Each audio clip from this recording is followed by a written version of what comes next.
Hey guys, welcome back to Mondays at the Museum. I'm Carrie and I'm here at the Anna Bemis Palmer Museum in York, Nebraska. First off, a huge thank you to everybody who took part in our murder mystery event. It was awesome. 7 teams picked the right guy, but only 2 of them nailed down the opportunity, means, and motive, so that was really cool. Glad it wasn't too easy and yet still solvable at the same time. Really thankful to our sponsors and the actors that they sent, as well as my fellow keepers of the story. I thought it was an awesome night.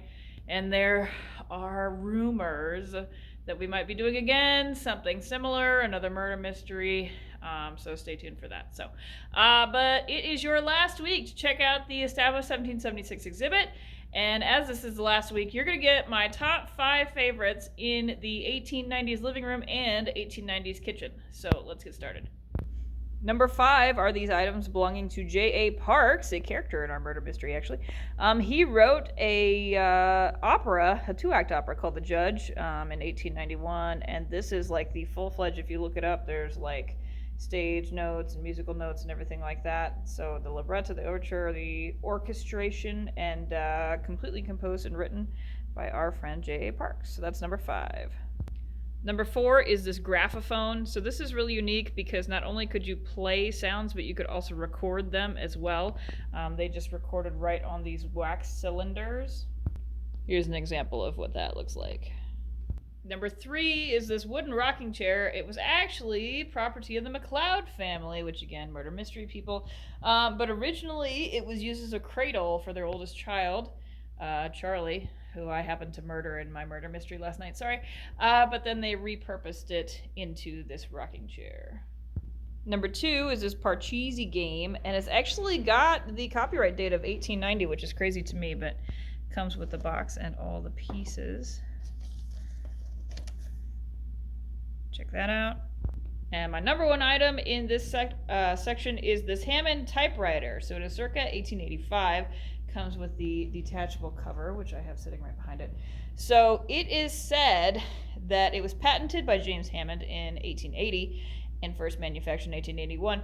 However, when it sold for like $100, which at the time was more than a horse-drawn carriage. You can see it's really unique because it's got like piano keys instead of the QWERTY method. So that is my top 5 for the living room setup. Moving on to our kitchen area. Number 5 is this coffee grinder. It is a Sun Manufacturing Company out of Greenfield, Ohio, circa 1890, but it belonged to our founder, Anna Bemis Palmer. Number 4 are these butter churns. Oh my goodness, we've got like 10 of these downstairs, and I'm pretty sure one of them was used as a garden pot at one point, but you can never have enough butter churns. Number 3 are these bentwood chairs. They actually belong to the Baptist Congregational Church, and this was a really popular method in the late 1800s because it used less materials, because they used steam to bend the wood, and therefore you had less boards involved. Number 3 is this silver caster set. So this is basically what you would put like your salt, pepper, creamer, and stuff like that in. It comes in a handy dandy portable set. Number 2 is this wood-burning stove, and you can see it's got the pipe on there. So this was made by a company in Bellevue, Illinois. The company's name is Harmony Foundry.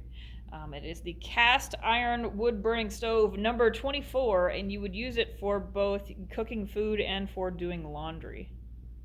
And my number 1 item in the kitchen area is this potato masher, which look at how big this thing is. That is like an industrial sized potato masher.